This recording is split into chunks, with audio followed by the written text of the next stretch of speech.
Subscribe कीजिए दोस्तों हमारे चैनल को। नोटिफिकेशन पाने के लिए बेल आइकन को प्रेस कीजिए। Good morning student, welcome to online class. आज से हमारी क्लास 7th क्लास सब्जेक्ट है साइंस लेसन नंबर 7 टॉपिक है मौसम और जलवायु। इसका जो फर्स्ट पार्ट है वो कंप्लीट हो चुका था। इसका सेकंड पार्ट पढ़ेंगे।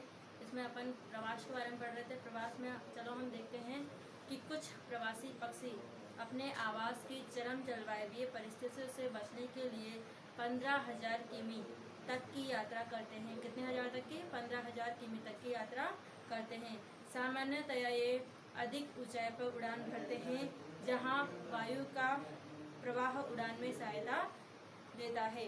इस ऊंचाई की शीत स्थितियां उनकी उड़ान पेशियों तथा उत्पन्न ऊष्मा का विसरण आसानी से कर देती है। लेकिन आश्चर्य की बात यह है कि प्रवासी पक्षी वर्ष दर वर्ष एक ही स्थान पर कैसे आते रहते हैं कि वो एक ही स्थान पर कैसे आते रहते हैं। यह एक रहस्य है। ऐसा लगता है कि इन पक्षियों में दिशा का सहज बोध होता है और ये जानते हैं कि किस दिशा में उड़ान भरना है। इनको पता है कि किस दिशा में उड़ान भरना है, ठीक ना। इसके बाद मार्गदर्शन के लिए संभवतः कुछ भू चिन्हों, जिन्हें क्या कहा जाता है, लैंडमार्क का उपयोग करते हैं। संभवतः अनेक पक्षियों को दिन में सूर्य व रात्रि में तारों से मार्गदर्शन मिलता है। इसके भी कुछ प्रमाण है कि पक्षी दिशा का पता लगाने के लिए पृथ्वी के चुंबकीय क्षेत्र का उपयोग करते हैं। क्या अनुमान लगाया है कि जो पक्षी होते हैं वो किसका उपयोग करते हैं?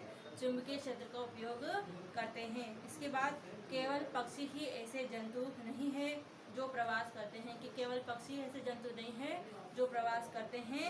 अनेक स्तनधारी जीव, अनेक प्रकार की मछलियाँ और कीट भी अधिक अनुकूलन जलवायु की तलाश में मौसमी रूप से प्रवास करते हैं। इसके बाद हम देखते हैं उष्ण कटिबंधीय वर्षावन। इसके बारे में पढ़ेंगे। उष्ण कटिबंधीय क्षेत्रों की जलवायु सामान्यतः गर्म होती है। यहाँ की जो जलवायु होती है वो क्या होती है? गर्म होती है, क्योंकि ये क्षेत्र भूमध्य रेखा के आसपास स्थित। कहाँ स्थित है ये? भूमध्य रेखा के आसपास स्थित होते हैं। सबसे सर्द महीनों में भी तापमान, यहाँ का जो तापमान है वो 15 डिग्री सेंटीग्रेड से अधिक रहता है। गर्मियों में तापमान 40 डिग्री सेंटीग्रेड से अधिक हो जाता है। वर्ष भर दिन और रात की लंबाई लगभग बराबर होती है।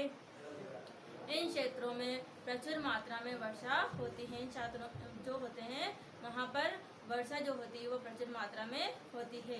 इस क्षेत्र की एक प्रमुख विशेषता उष्ण कटिबंधीय वर्षा वन है। उष्ण कटिबंधीय वर्षा वन भारत में पश्चिमी घाटों और असम में पाए जाते हैं। इसके अतिरिक्त ऐसे वन दक्षिणी पूर्वी एशिया, मध्य अमेरिका व मध्य अफ्रीका में भी पाए जाते हैं। सतत गर्मी और वर्षा के कारण इस क्षेत्र में विभिन्न प्रकार के पादप और जंतु पाए जाते हैं। वर्षा वन में पाए जाने वाले प्रमुख प्रकार के जंतुओं में बंदर है। कौन कौन से हैं? बंदर है, कपी जिसे क्या कहा जाता है? एप्स, गोरिल्ला, चीता, हाथी, तेंदुआ, छिपकली, सर्प, पक्षी और कीट आदि है। ये कहाँ पे पाए जाते हैं? वर्षा वनों में। क्या क्या पाए जाते हैं वर्षा वनों में? बंदर है, कपी है, कपी को क्या कहा जाता है? एप्स, गोरिल्ला, चीता, हाथी, तेंदुआ, छिपकली, सर्प, पक्षी और कीट। इसके बाद है वर्षा वनों में जलवायु परिस्थितियों में अनेक किस्मों के जंतुओं की विशाल जनसंख्या के जीवन यापन के लिए अत्यधिक उपयुक्त है। चूँकि जंतुओं की जनसंख्या अधिक होती है, अतः उनमें, यहाँ पे क्या है, जंतुओं की संख्या अधिक होती है तो उनमें भोजन व आश्रय के लिए सघन प्रतिस्पर्धा होती रहती है। ये क्या करते हैं? भोजन और आवास के लिए एक दूसरे से लड़ते रहते हैं, प्रतिस्पर्धा करते रहते हैं। अनेक जंतु वृक्षों पर रहने के लिए अनुकूलित होते हैं। ये क्या करते हैं? वृक्षों पर रहने के लिए अनुकूलित होते हैं। लाल नेत्रों वाले मेंढक के पैर के तलवे चिपचिपे होते हैं जो उन्हें उन वृक्षों को पर चढ़ने में सहायता करते हैं जिन पर वे रहते हैं। इसके बाद इनके हाथ पैर ऐसे होते हैं जिसकी सहायता से ये आसानी से शाखों को थामे रहते हैं, मतलब उनको पकड़े रहते हैं। क्योंकि इन वनों में आवास करने वाले जंतुओं में भोजन के लिए परस्पर स्पर्धा होती है।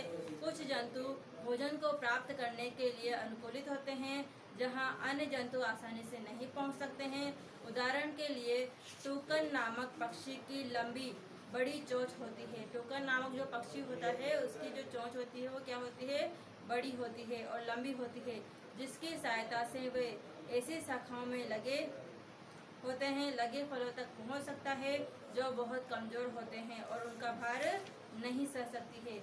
इसके बाद हम बात करते हैं उष्णकटिबंधीय वनों में पाए जाने वाले अनेक जंतुओं में सुनने की संवेदनशील शक्ति तीव्र होती है। ये उष्णकटिबंधीय वनों में जो पाए जाते हैं जंतु, उनकी विशेषताएं हैं कि इन जंतुओं की जो सुनने की जो क्षमता होती है वो अत्यंत तीव्र होती है।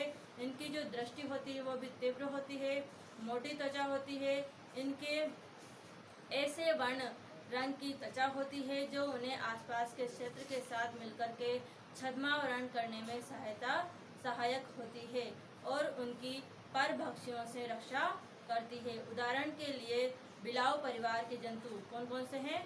शेर और चीता में मोटी खाल होती है तथा उनकी सुनने की जो शक्ति होती है वो संवेदनशील होती है।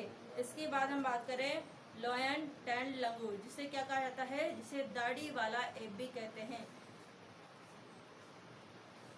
लॉयन कौन क्या है? लॉयन टैल्ड लंगूर, जिसे दाढ़ी वाला एब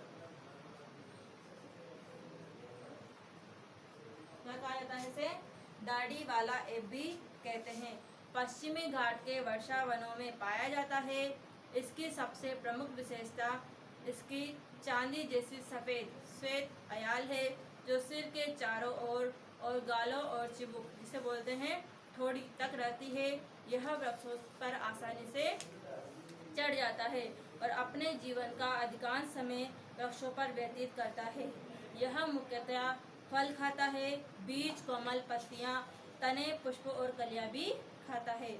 लॉयन टैंड लंगूर वृक्षों की छाल में वास करने वाले कीटों की तलाश में रहता है। चूंकि ये लंगूर वृक्षों पर पर्याप्त भोजन जुटा पाने में समर्थ होते हैं, अतः वे भूमि पर यदा कदा ही आते हैं। वो भूमि पर कभी कभी आते हैं। ये कहाँ से? वृक्षों से अपना भोजन प्राप्त कर लेते हैं। इसके बाद है भारतीय उष्णकटिबंधीय वर्षावन का एक अन्य परिचित जंतु हाथी है। कौन सा है? हाथी। हाथी अनेक प्रकार के वर्षा वनों की परिस्थितियों के लिए अनुकूलित हो गए हैं। अगर उनकी सूंड को हम ध्यान से देखते हैं तो उसका उपयोग वे नाक के रूप में करते हैं। लंबी सूंड से इनकी सूंघने की शक्ति बहुत अच्छी हो सकती है। हाथी द्वारा सूंड का उपयोग भोजन को उठाने के लिए भी किया जाता है। हाथी के द्वारा सूंड का उपयोग किसको उठाने के लिए किया जाता है? भोजन को उठाने के लिए किया जाता है और इनकी सूंघने की जो शक्ति होती है वो भी अच्छी होती है। यद्यपि इनके बाह्य दंत जिसे रद कहते हैं, इनके जो बाह्य दंत होते हैं उन्हें क्या कहा जाता है? रद। वास्तव में रूपांतरित दंत होते हैं। इन दांतों से हाथी अपनी पसंद से वृक्षों की छाल को आसानी से छील सकते हैं। इन दांतों की सहायता से क्या करते हैं? ये वृक्षों की छाल को आसानी से छील सकते हैं। अतः भोजन के लिए स्पर्धा के बावजूद हाथी आसानी से अपना भोजन जुटाने में समर्थ होता है। हाथी के लंबे बड़े कान बहुत हल्की ध्वनि को भी सुनने में सहायक होते हैं। ये क्या करते हैं? इसके बहुत लंबे कान होते हैं, बड़े होते हैं, जो बहुत हल्की ध्वनि को भी सुनने में सहायक होते हैं।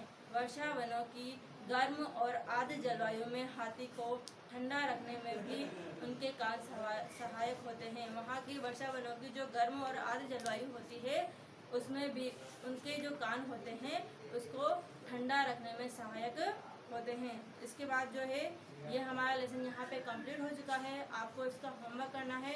इस वाले लेसन में आपको कोई भी चीज़ समझ में नहीं आई हो तो आप पूछ सकते हैं। ठीक है, धन्यवाद।